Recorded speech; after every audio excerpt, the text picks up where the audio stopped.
Hello विशियंस, WhatsApp, क्या हाल चाल। Yes, JEE advance express series IIT express, जिसमें हम डिस्कस करते हैं पीवाईक्यू क्वेश्चंस, प्रीवियस ईयर में आए हुए आईआईटी एडवांस के क्वेश्चंस। और आज का टॉपिक इलेक्ट्रोमैग्नेटिक इंडक्शन हम आपके साथ डिस्कस करने वाले हैं। तो इलेक्ट्रोमैग्नेटिक इंडक्शन एक ऐसा टॉपिक है जिसमें केवल 2-3 कॉन्सेप्ट हैं और उसी पर अच्छे अच्छे क्वेश्चन बनाए जाते हैं, और वहीं से हमारे पास जब भी क्वेश्चन आएगा वहीं से हमारे पास क्वेश्चन आएगा। तो प्रीवाईक्यू सीरीज इसके लिए बड़ी इंपॉर्टेंट है। एक इसका मीनिंग, अगर हमने ये सीरीज के 4 क्वेश्चन कर लिए, 5 क्वेश्चन कर लिए प्रीवियस ईयर के, तो फिर हमारा इलेक्ट्रोमैग्नेटिक इंडक्शन का आईआईटी का क्वेश्चन आराम से सॉल्व होता है। तो स्टार्ट करते, देखते हैं इलेक्ट्रोमैग्नेटिक इंडक्शन में प्रीवियस ईयर के क्वेश्चंस। 2023 पेपर 2 का एक क्वेश्चन है, इसे देखते हैं क्या कह रहे हैं इस क्वेश्चन में। A rectangular conducting loop of length 4 centimetre with 2 centimetre is in the XY plane as shown in the figure. It is being moved away from a thin and long conducting wire along the direction. देखिए, √3/2 x cap plus 1/2 y cap. इसका meaning, इसमें बहुत तरह के question बनते हैं। ये 23 में इस क्वेश्चन में थोड़ा सा चेंज किया। हमेशा क्वेश्चन पूछते थे ये लूप इससे अवे मूव कर रहा है, राइट, लेकिन यहां पर इसकी जो वेलोसिटी है उसमें 2 कंपोनेंट दे दिए जो इंडिकेट कर रहे हैं कि ये जो लूप है हमारा, ये इस वायर के पैरेलल भी चल रहा है एक्स एक्सिस के अलोंग, और इसके परपेंडिकुलर अवे भी जा रहा है वाई एक्सिस के अलोंग, राइट। तो कंपोनेंट ऑफ वेलोसिटी हम यहां से रिजॉल्व करते हुए देखेंगे कैसे हमें अप्लाई करने। The wire is carrying a steady current 10 ampere in the positive x direction. A current of 10 microampere flows through the loop when it is at a distance 4 centimeter from the wire. तो at a distance 4 centimetre पर इसमें कितनी current induce हो गई है वो आपको दी गई है 10 माइक्रो एम्पियर। तो हम इस इंड्यूस्ड करंट को ही देखेंगे।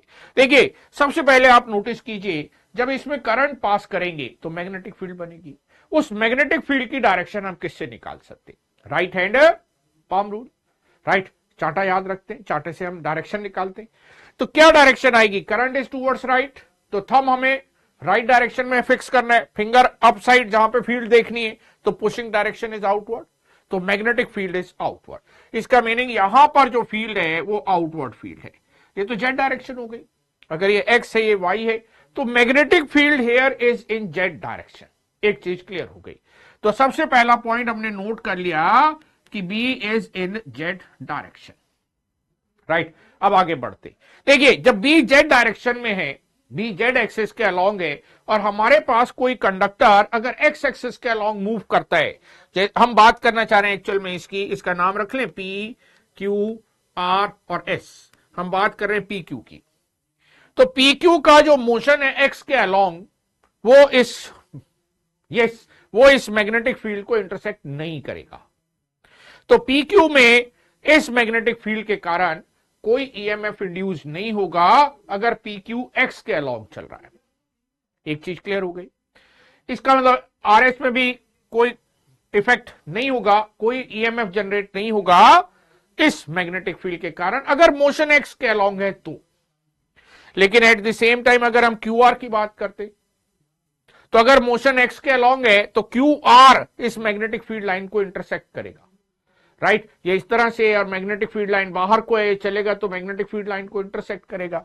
तो इसमें ईएमएफ इंड्यूस होगा एक्स कंपोनेंट के कारण। Same is true with this one, इसमें भी ईएमएफ इंड्यूस होगा एक्स कंपोनेंट के कारण। तो सबसे पहले हम क्या करते हैं, हम ओनली एक्स का इफेक्ट देखते हैं, राइट। इफेक्ट ऑफ वीएक्स का इफेक्ट देखते हैं क्या होने वाला है। ये हमारा लूप और वायर हमने बना ली, ये नाम रख दिया P Q R and S. Motional EMF in P Q is 0, motional EMF in R S is 0। ये 2 चीजें तो क्लियर हो गई। अब क्यू आर और पी एस, इन दोनों में मोशनल ईएमएफ डेवलप होगा, राइट। मैग्नेटिक फील्ड हमारी बाहर की तरफ है, ये मैग्नेटिक फील्ड है बी आउटवर्ड। कंडक्टर हमारा राइट को मूव कर रहा है, मींस इलेक्ट्रॉन का मोशन उसके अपोजिट, तो इलेक्ट्रॉन पर फोर्स ऊपर की तरफ लगेगा। ये एंड नेगेटिव और ये एंड पॉजिटिव होगा, ये एंड नेगेटिव और ये एंड पॉजिटिव होगा।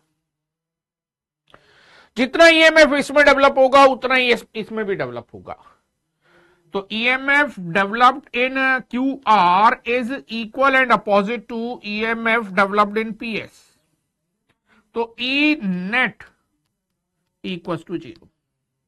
भाई ये दोनों एक दूसरे को कैंसिल करेंगे तो नेट ईएमएफ हमारा कितना हो गया, 0 हो गया, क्योंकि एग्जैक्टली सेम ईएमएफ इसमें और इसमें डेवलप होगा मोशन के कारण, तो वो हमारा ईएमएफ 0 हो गया। तो एक्स कंपोनेंट का यहां कोई इफेक्ट हमें नहीं दिखाई दे रहा है।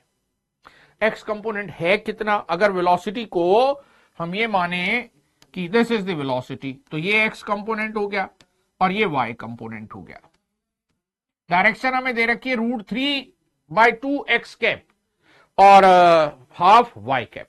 अब tan theta is y component upon x component, तो अगर हम टेन थीटा निकालेंगे तो tan theta is y component upon x component, and y component here is half and x component is √3/2, so this is 1/√3, तो tan theta 1/√3, yes आप समझ गए theta कितना हो गया, 30 डिग्री आ गई। तो 30 डिग्री का एंगल था, वी वेलोसिटी में वीएक्स का इफेक्ट हमने देख लिया, वीएक्स के कारण कोई ईएमएफ डेवलप नहीं होना है। अब हमें देखना है वी वाई का इफेक्ट, राइट, किसका इफेक्ट देखना है, इफेक्ट ऑफ वी वाई देखना है। अब अगर हम वी वाई की बात करते हैं, ये हमारा लूप हुआ, ये हमारी वायर हो गई, 10 एम्पियर इसमें करंट हो गई, और ये लूप जा रहा है इस डायरेक्शन में, वी वाई इसकी velocity. Magnetic field is outward. अगर आउटवर्ड फील्ड और कंडक्टर इस तरह से मूव कर रहे थे, लाइन ऑफ फोर्स को तो इंटरसेक्ट ही नहीं करेगा। तो इस बार अगर हमने ये नाम रखा P Q R and S, तो पी क्यू के अक्रॉस हमारा कोई क्यू आर के अक्रॉस हमारा कोई ईएमएफ डेवलप नहीं होना है। तो potential difference across Q R is 0 and potential difference across PS is also 0। अब बारी आती है इन दोनों की, पी क्यू की और आर एस की। Magnetic field is not same at these two, right, P Q पर मैग्नेटिक फील्ड अलग है, तो EMF at P Q is not same as EMF in S R. पहले तो इक्वल अपोजिट था, कैंसिल हो गया, इस बार इक्वल अपोजिट नहीं है क्योंकि मैग्नेटिक फील्ड की वैल्यू है अलग अलग। अगर इस डिस्टेंस को आप डी कॉल करते हो तो magnetic field at the place of P Q is μ0I upon 2πd। Infinite long wire की मैग्नेटिक फील्ड हो। इसी तरह से ये वाली लेंथ आपको गिवन है क्वेश्चन में 4 सेंटीमीटर, हम एल लिख लेते हैं, एल को बाद में सब्सटीट्यूट कर लेंगे, तो B at the place of S R is μ0I upon 2πd plus L. ये हो गया। अब इसमें कितना ईएमएफ डेवलप होगा, वीवीएल, सिंपल मोशनल ईएमएफ है क्योंकि इस पूरे कंडक्टर के लिए तो मैग्नेटिक फील्ड कांस्टेंट है। तो इसमें कितना ईएमएफ डेवलप होने वाला है पी क्यू में, दैट इज बीवीएल। तो EMF in P Q is B at the place of P Q, velocity V Y and length is width B, तो लेंथ हो गई विड्थ बी के equal. BPQ is μ0I upon 2πd VY into B। ये हो गया। Direction भी हम देख सकते, देखो जैसे जैसे ये दूर जाएगा इससे लिंक मैग्नेटिक फ्लक्स डिक्रीज करेगा, तो ये मैग्नेटिक फील्ड की डायरेक्शन में फील्ड इंड्यूस करेगा। फील्ड आउटवर्ड है तो आउटवर्ड, मतलब एंटी क्लॉकवाइज करंट इसमें जनरेट होनी है, तो ये करंट इसमें जनरेट होनी, ये करंट जनरेट होगी।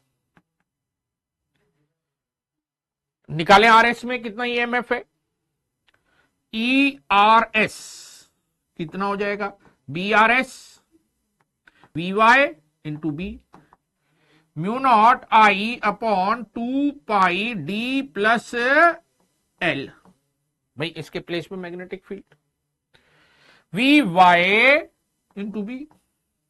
तो नेट ईएमएफ कितना हुआ, किस में ज्यादा होगा, जहां मैग्नेटिक फील्ड स्ट्रांग है, पी क्यू वाला ईएमएफ बड़ा है, ई पी क्यू वाला बड़ा है compare to E S R, right, P Q वाला ईएमएफ बड़ा है कंपेयर टू एस आर, तो पी क्यू में ज्यादा ईएमएफ डेवलप होगा और एस आर में कम ईएमएफ डेवलप होगा। नेट कितना हो गया दोनों का डिफरेंस, तो net EMF is E P Q minus E R S. तो EMF induced E is EPQ minus ERS। V Y और बी दोनों में कॉमन है, राइट, वी वाई और बी दोनों में कॉमन है, म्यू नॉट आई भी कॉमन है, 2 पाई भी कॉमन है। पहले में रह गया 1 अपॉन डी और दूसरे में रह गया डी प्लस एल, ये रह गया। ये तो ईएमएफ है। ईएमएफ को अगर हम किससे डिवाइड करें, ईएमएफ को अगर हम डिवाइड करें रेजिस्टेंस से तो बनेगा करंट। तो what will be current, I, तो current is I equals to E upon R, ये हो गया करंट। तो म्यू नॉट, ये आई कौन सा वायर वाला करंट है और ये कौन सा करंट है, इंड्यूस्ड करंट है। तो mu naught I V Y B upon 2 pi R 1 upon D minus 1 upon D plus L, ये हो गया। आई इंड्यूस्ड 10 माइक्रो एम्पियर, हमें याद आ रहा है 10 माइक्रो एम्पियर गिवन है, एक बार फिर कंफर्म कर लें, yes 10 micro ampere. D is 4 centimeter, R is 0.1 and L is also 4 centimeter, B is 2 centimeter, सारी वैल्यूज ही रखनी है। Mu naught upon 2 pi is 2 into 10 is power -7, I is 10 ampere, Vy अभी हमें नहीं पता, B is 2 सेंटीमीटर, ये भी रख दिया, R is 0.1, ये भी रख दिया, and D is again 4 centimetre, centimetre को मीटर में बदलते हैं 10 to the power -2। करें थोड़ी सी कैलकुलेशन भाई, क्या आ रहा है कैलकुलेशन में, ये 10 to the power -2 उड़ा दीजिए, राइट, और ये हटा के एक जीरो और लगा लेते हैं,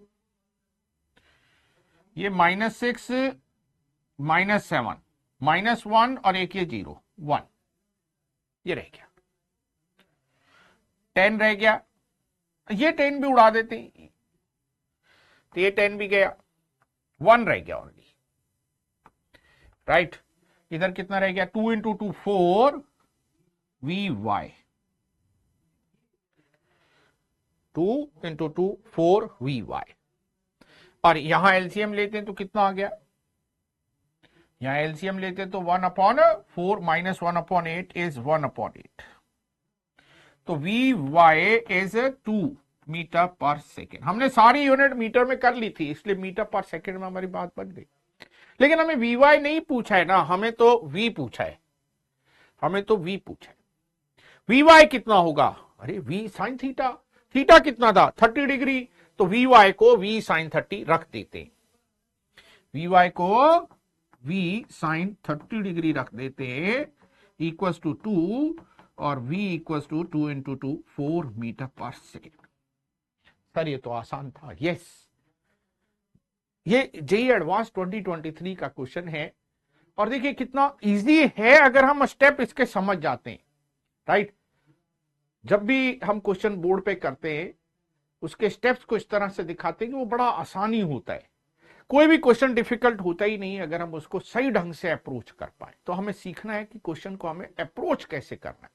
तो यहां पर अगर हम क्वेश्चन को एक बार फिर से डिस्कस करते हुए दिखाएं, ये इस तरह का क्वेश्चन बहुत बार पूछा JEE advance, important question, right, लेकिन कभी मोशन इसके अवे और कभी मैग्नेटिक फील्ड के वेरिएशन के कारण म्यूचुअल इंडक्शन, कभी सेट, तो इस तरह से अलग अलग चीज इसमें पूछी जाती।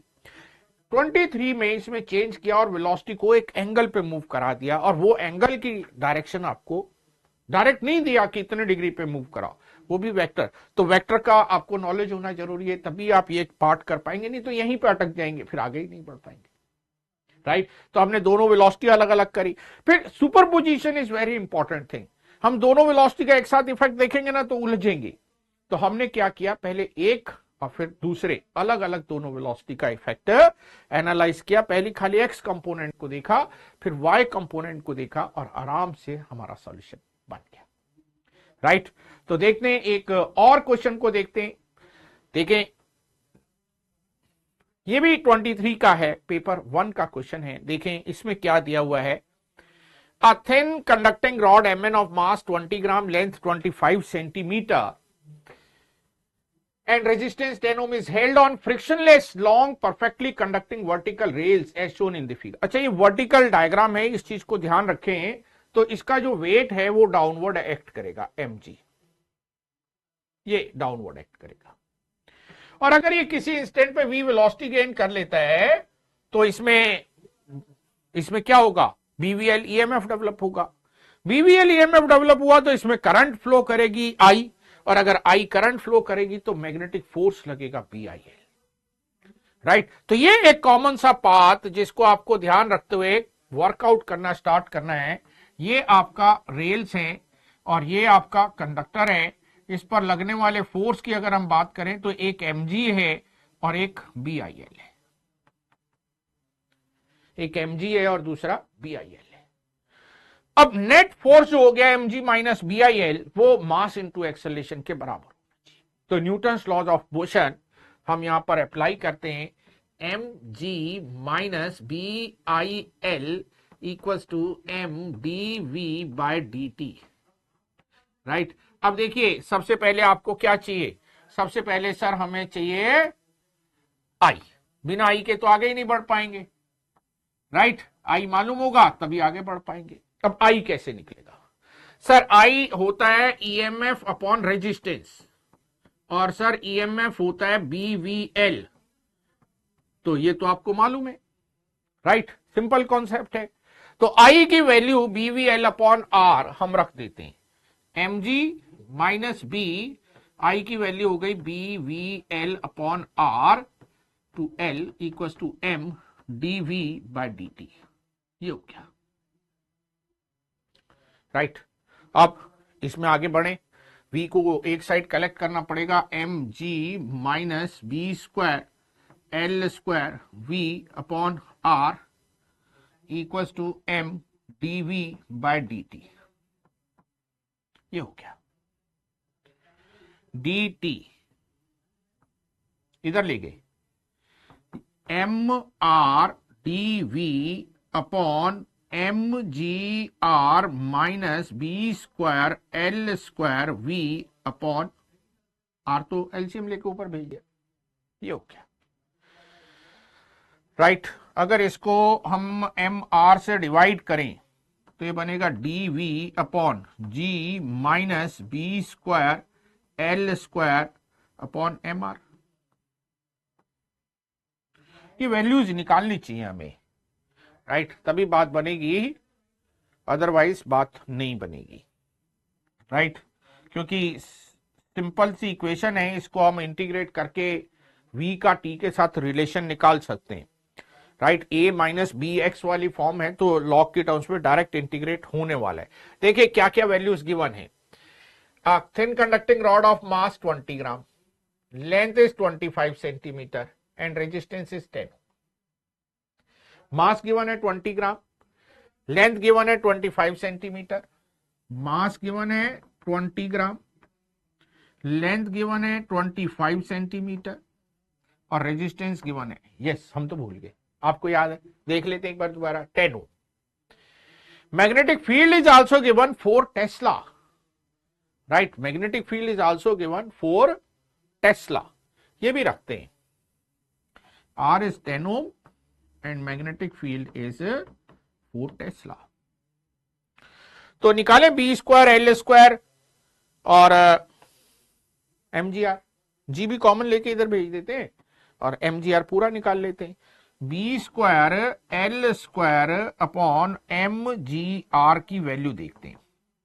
B square 16, L square 25 centimetre मतलब 1/4, 1/4 का मतलब 1/16, एम 20 अपॉन 1000 ग्राम है ना, जी इज 10 और आर इज 10, 1 2 3 1 2 3, ये तो 1/2 रह गया भाई। M G R upon B square L square 1/2 रह गया। राइट, तो हम इसको रीअरेंज करते हैं, M G R upon B square L square लिख लेते हैं और v का कोफिशिएंट देते हैं हटा, और ये सारा ले जाएंगे इधर बाहर। क्या कॉमन ले रहे हैं, B square L square upon M are,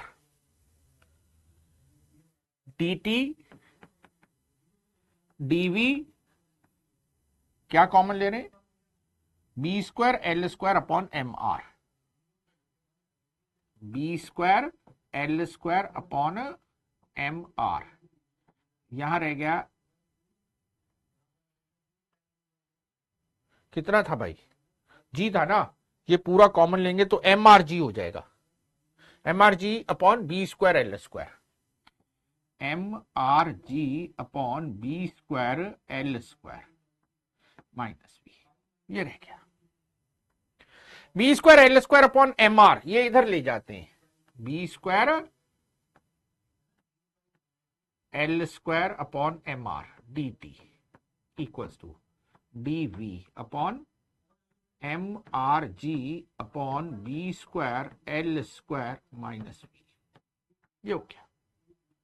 करें इंटीग्रेट, फिर देखेंगे क्या आता है। तो B square L square M R integral D T equals to integral D V upon L N, ये पूरी वैल्यू तो कितनी हो गई 2, वहां हमने उल्टा निकाला था B square L square upon M R G 1/2, तो ये पूरी वैल्यू तो कितनी हो गई 2, राइट। इंटीग्रेट अभी नहीं किया, अभी इसको 2 माइनस वी लिख देते हैं, 2 माइनस वी, ये आसान सा हो गया, ये भी आसानी होने वाला है, राइट। देख लो B square L square upon M R, G हटा देते, ये वाला 10, ये वाला 10 हटा देते तो 10 नीचे रह जाएगा, B square L square upon M R, निकालें B square L square upon M R, yes निकाल देते हैं, B square L square, B square L square upon M R कितना हो गया 16 इंटू 1/16, एम 20 अपॉन 1000 और आर इज 10, तो 2 zero गए, 10 अपॉन 2 5 आ गया जी। तो ये भी आसान ही है, 5 T equals to L N 2 minus V with negative sine plus constant of integration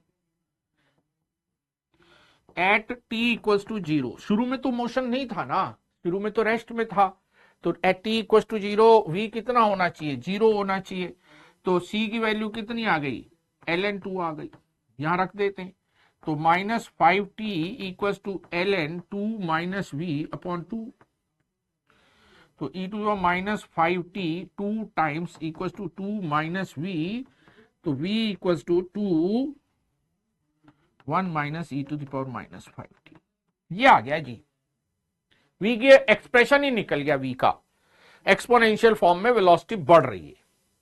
अब देखिए हमारे पास ऑप्शन क्या कह रहे हैं, at t equals to 0.2 second, t equals to 0.2 second, t equals to 0.2 second and terminal velocity। तो देखो t equals to 0.2 second पे एनालाइज करना है induced EMF, magnetic force and heat, तो तीनों चीजें आप निकाल सकते हैं। तो eight t equals to 0.2 second पर हम आ जाते हैं, देखते हैं t equals to 0.2 second को, at t equals to 0.2 second, v equals to, सबसे पहले v एनालाइज कर लें, 2 1 minus e to the power 0.2 into 5 is 1 e to the power minus 1, right. 0.36.2 हो गया ना, 0.36 या 0.37 आप लिख सकते हैं, 0.63 इंटू 2 इंटू 0.63, तो इट इज 1.26 मीटर पर सेकेंड, ये हो गई हमारी वेलोसिटी।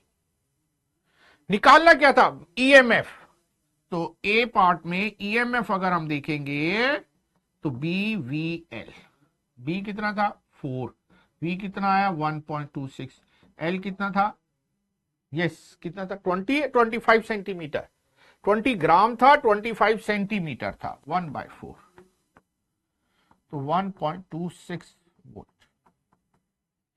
देखिए ऑप्शन 1.20, तो इसका मीनिंग 0.63 के प्लेस में 0.6 ले लिया और आंसर हमारा 1.20 बन गया, right.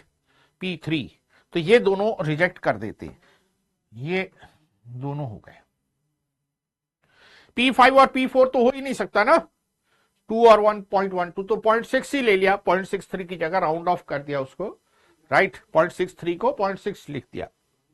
Magnetic force, yes magnetic force कितना आएगा B part, F magnetic B I L, B कितना, बी तो 4, आई कितना आई तो हमें पता ही नहीं, निकाल लेते हैं। 1.2 अपॉन रेजिस्टेंस, एल कितना, एल तो 25, 1/4, 0.12 न्यूटन। हमने 1.26 को 1.2 लिख दिया भाई, राइट, 0.12 न्यूटन Q4। तो आंसर तो हमें मिल चुका है, D is the correct answer, right. लेकिन फिर भी क्योंकि क्वेश्चन अच्छे से सीख रहे हैं तो अच्छे से देखें कि बाकी दोनों पार्ट में क्या निकालना है। Power dissipated as heat, power dissipated as heat means I square are.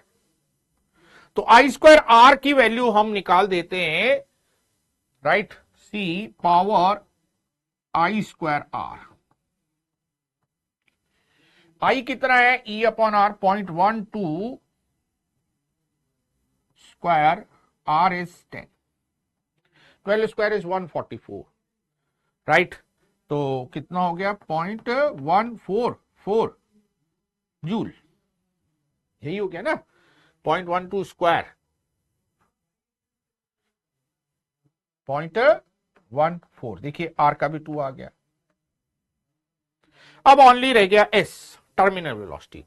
Terminal velocity का क्या मीनिंग है? टर्मिनल वेलोसिटी का मीनिंग होता है जब वेलोसिटी टर्मिनेट कर जाती है, मींस कांस्टेंट हो जाती है, एक्सेलरेशन 0 हो जाता है।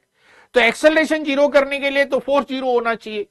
फोर्स था हमारा mg माइनस BIL, ये 0 कर देते, राइट। ये फोर्स है, इसे 0 कर देते हैं, ये 0 हो गया, v कांस्टेंट हो गई ना, तो टर्मिनल स्पीड की value mgr upon b square L square. तो at terminal speed net force is 0, यहीं पे लिख दें, at terminal speed F equal to 0। तो V टर्मिनल कितना हो गया, V टर्मिनल हो गया, यस, V टर्मिनल हो गया mgr upon b square L square. V terminal हो गया mgr upon b square L square. कितनी आई थी वैल्यू, पहले निकाल चुके, कितनी आई थी, 2। तो इसका कितना हो गया,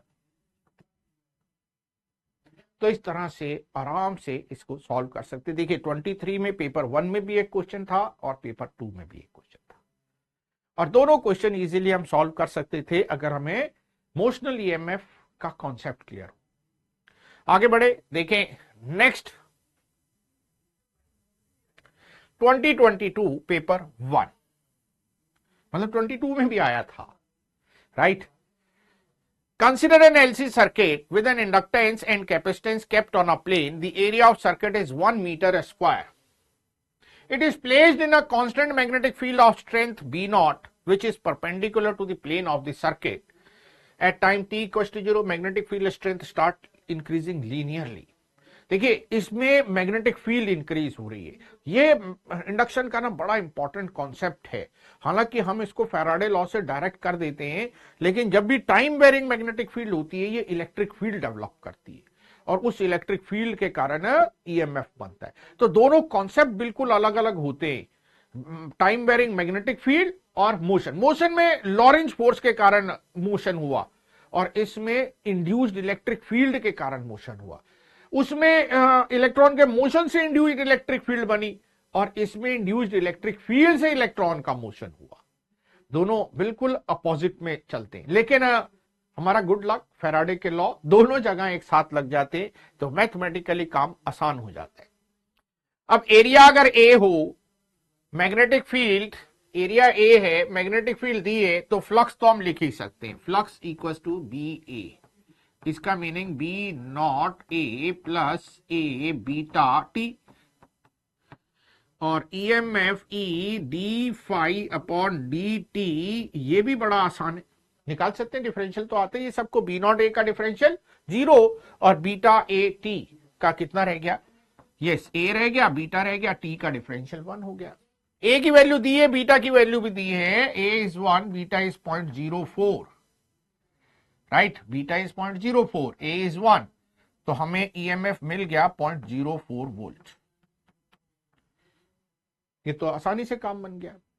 लेकिन क्वेश्चन तो अभी शुरू हो रहा है। Consider N LC circuit with L and C kept in a plane area of this placed in a constant magnetic which is perpendicular at time to magnetic strength starts linearly the maximum magnetic current in this circuit.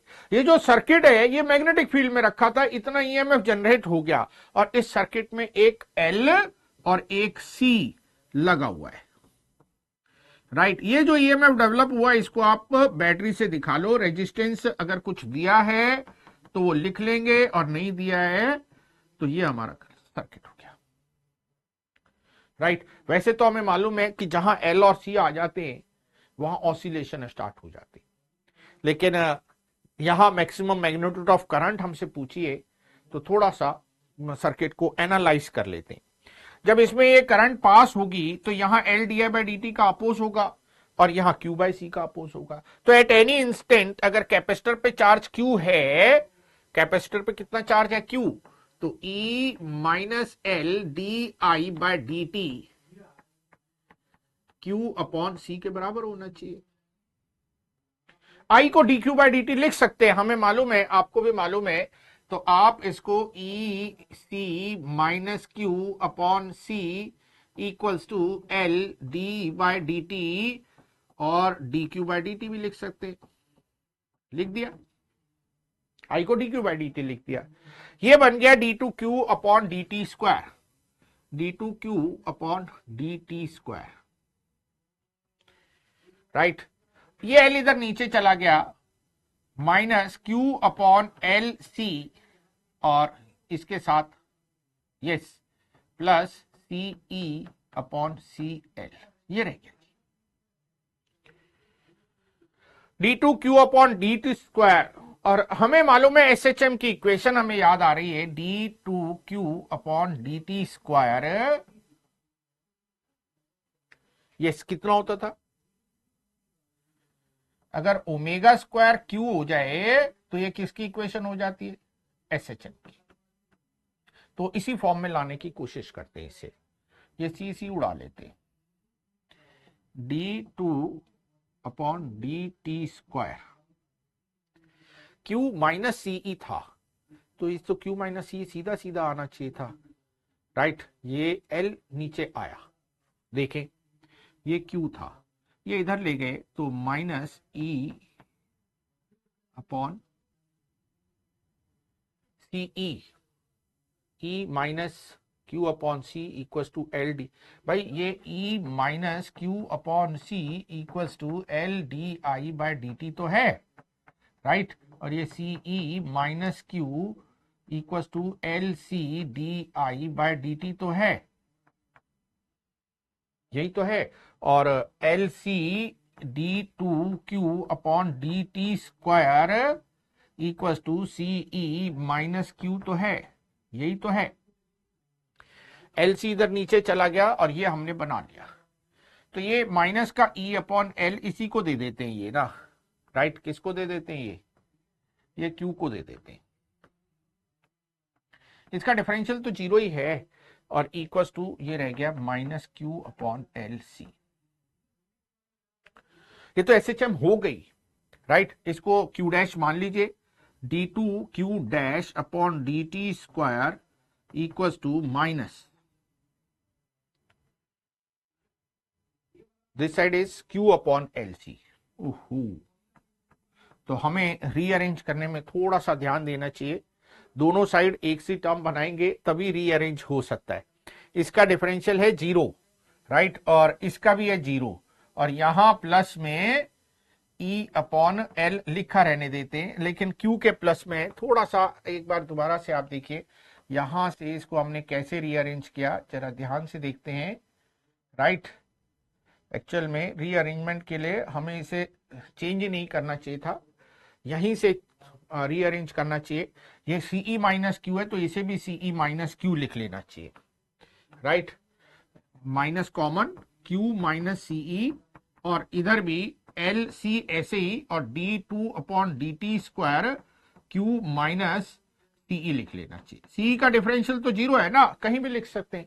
ये पूरा हमारा Q dash हो गया, right. L C नीचे आ गया और D two Q dash upon D T square हो गया। तो क्यू डैश में एस एच एम हो गई, Q dash equal to A sine omega T where omega is 1 upon root of L C. ये हो गया। Q dash is Q minus CE, तो Q equals to CE plus A sine omega T. Right, अब इसमें जब SHM है तो कोई भी फेज भी आ सकता है, तो प्लस फाइव साथ में लिख लेते हैं। राइट, प्लस फाइव साथ में लिख लेते हैं। ये हो गया। तो Q equal to C E A sine omega T plus five, ये हमारा Q का रिजल्ट आ गया। तो Q इक्वल्स टू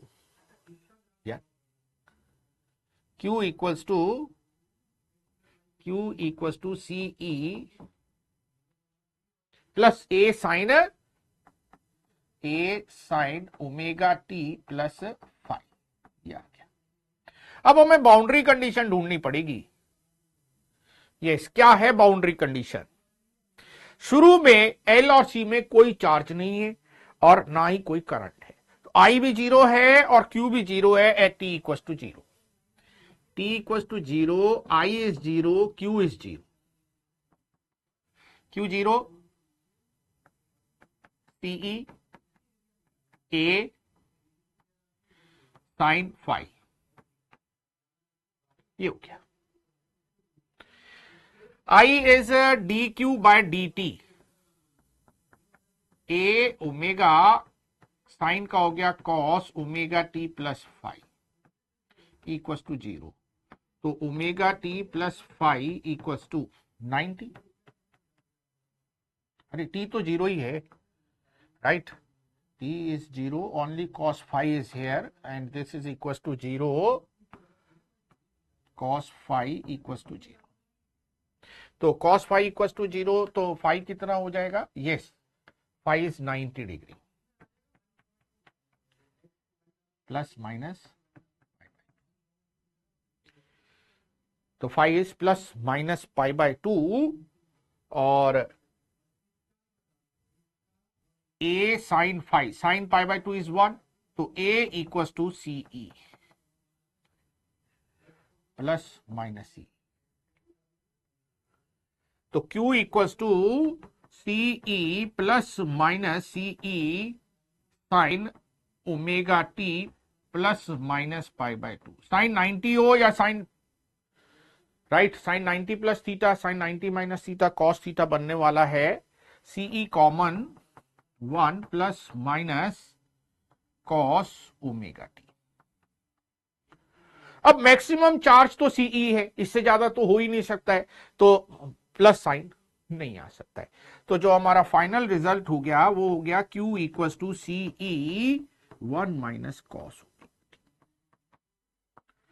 तो चार्ज ऑन कैपेसिटर हमें पता लग गया। I अगर हमें निकालना है तो I equals to D Q by D T, D Q by D T, CE omega,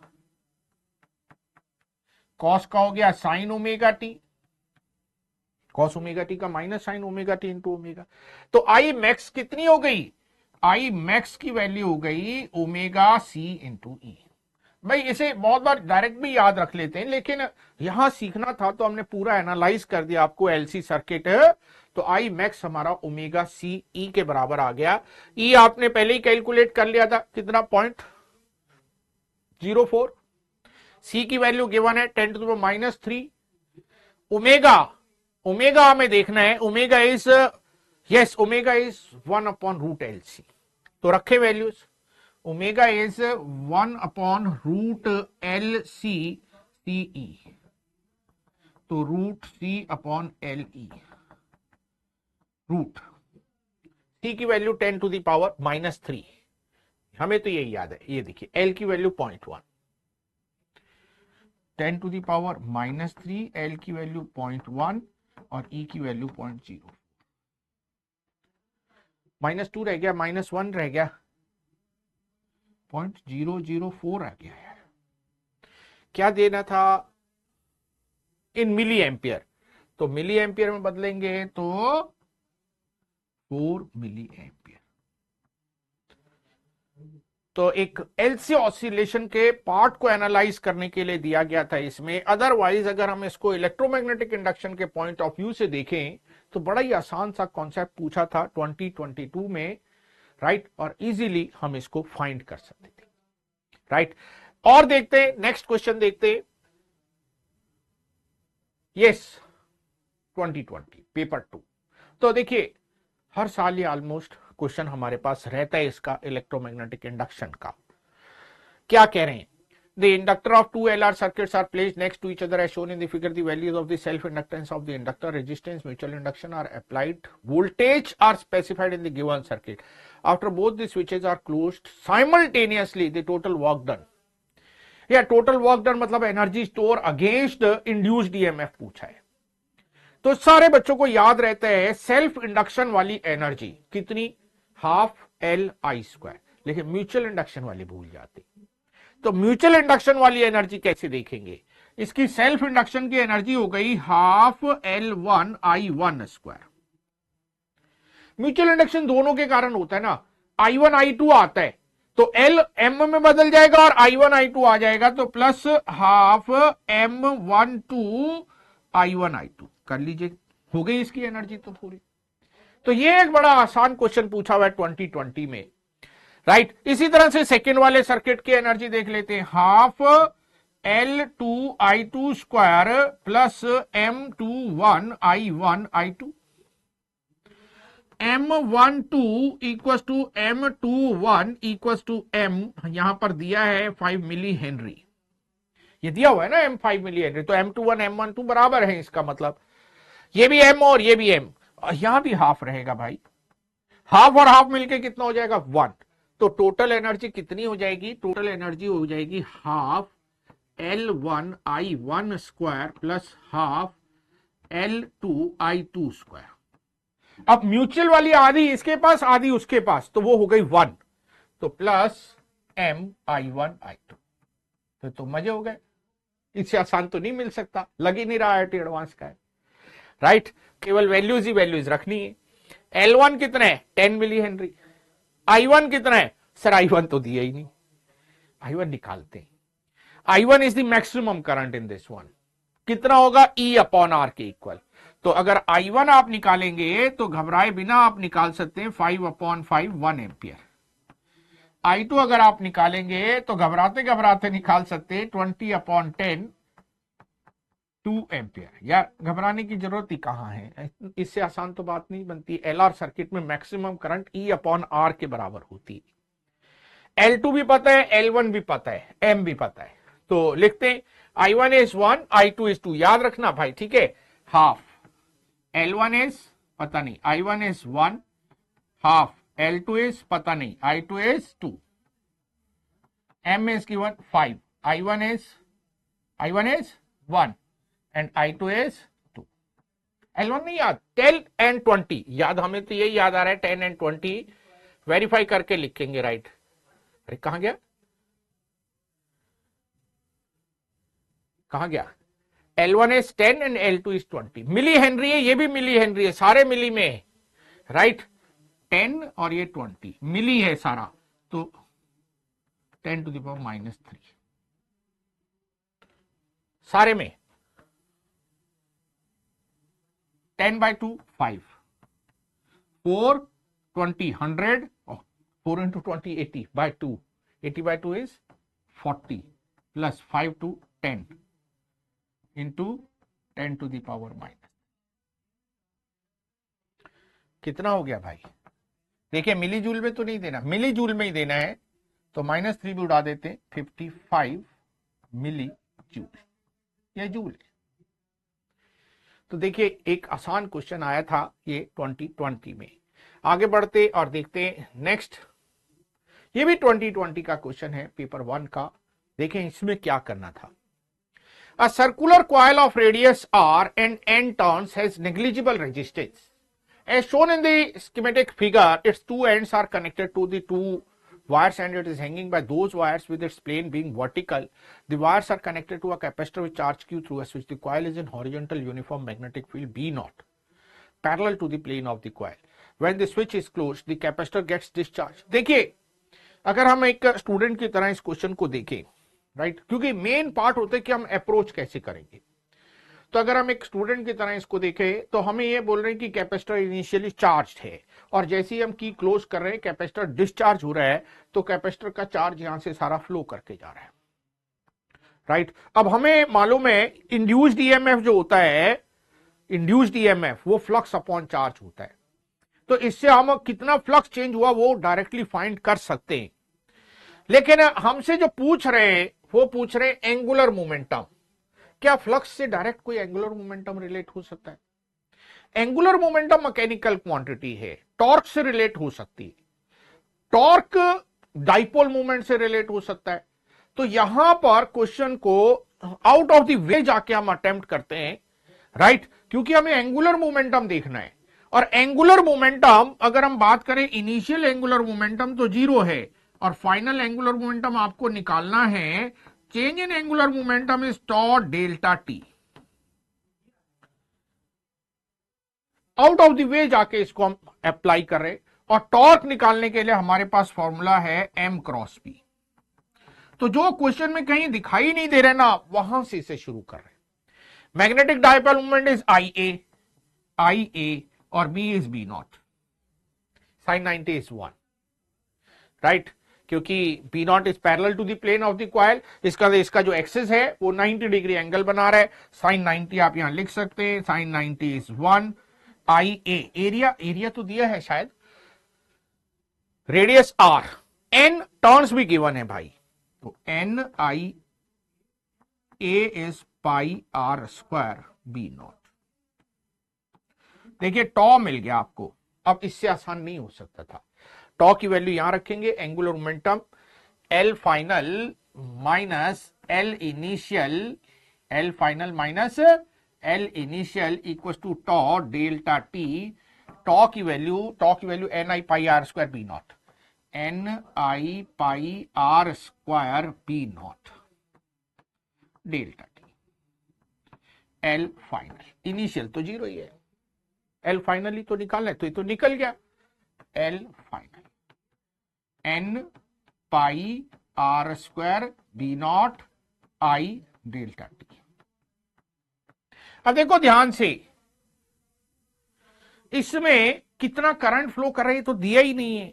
हमें तो ये दिया कि कैपेसिटर का जो चार्ज है वो सारा खत्म हो गया, तो I इंटू डेल्टा टी तो चार्ज फ्लो कर रहा है ना इससे, तो I इंटू डेल्टा टी को क्या कर देते, चार्ज Q से रिप्लेस कर देते।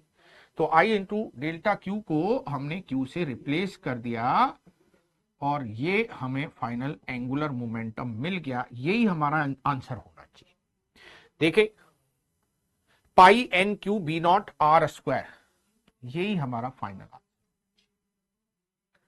राइट, यही हमारा फाइनल आंसर होना चाहिए। तो this is the question from 2020 paper 1। आगे बढ़े, देखें next 19 paper 2। A 10 centimeter long perfectly conducting wire PQ is moving with a velocity 1 centimeter per second on a pair of horizontal rails of 0 resistance. One side of the rails is connected to an inductor resistance as shown in the figure. The horizontal rails L and R lie uniform magnetic field perpendicular to plane if the key is closed at certain instant. देखिए क्या कह रहे हैं, ये 1 centimetre पर second से चल रहा है तो इसमें ईएमएफ इंड्यूस होगा।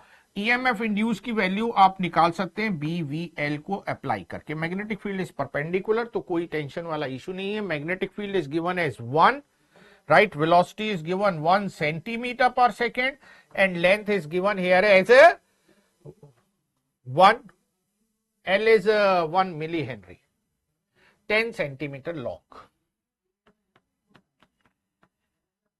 तो 10 रेज़ पावर -3 वोल्ट, ये हो गया। The horizontal rails L and R lie in this plane। अब देखिए ये तो एक ईएमएफ सोर्स बन गया ना, और एलआर सर्किट लगा हुआ है, तो एलआर सर्किट में जब हम कांस्टेंट वोल्टेज लगाते तो ग्रोथ होनी शुरू हो जाती है।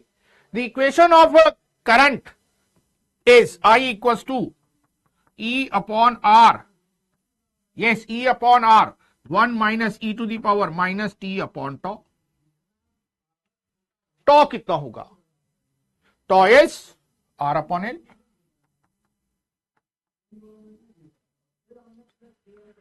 तो R गिवन है, L गिवन है, तो टॉ निकालते हैं। R is 1, L is 1 milli henry.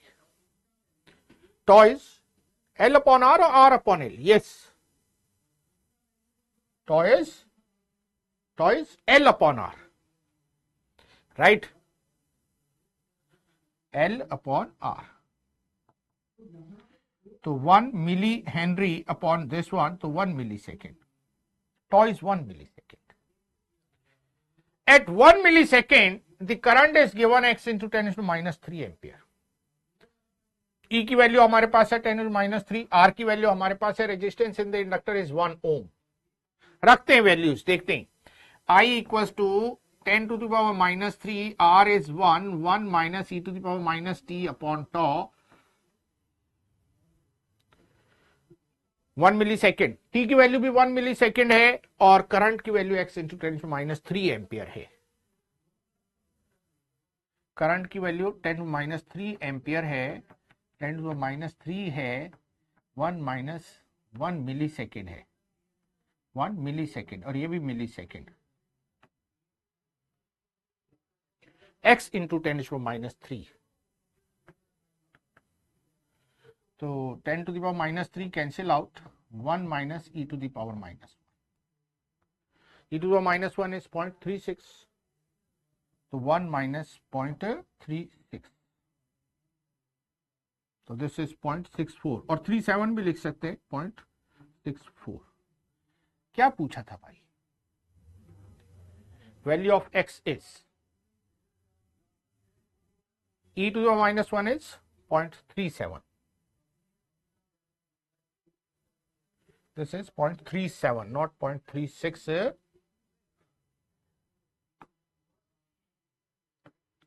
37। तो x डेसिमल में चला गया। एक बार थोड़ा सा देख लेते कैलकुलेशन को।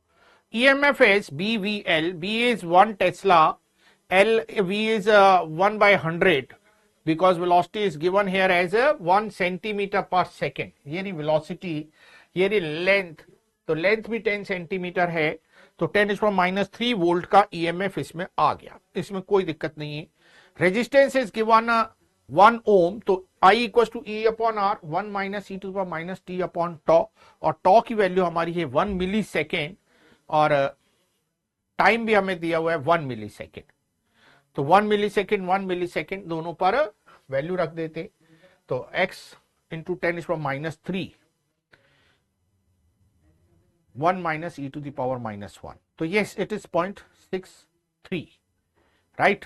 तो x की वैल्यू हमारी कितनी हो गई? 0.63 हमारी x की वैल्यू हो गई, राइट। तो ये थे कुछ प्रीवियस ईयर के क्वेश्चन इलेक्ट्रोमैग्नेटिक इंडक्शन से जो हमने आपके साथ डिस्कस किए हैं। फिर नेक्स्ट टॉपिक डिस्कस करते हैं अल्टरनेटिंग करंट। अल्टरनेटिंग करंट से कम क्वेश्चन आते हैं, लेकिन हम डिस्कस करेंगे प्रीवियस ईयर के क्वेश्चन अल्टरनेटिंग करंट के नेक्स्ट सेशन में। तब तक के लिए yes, all the best and bye bye.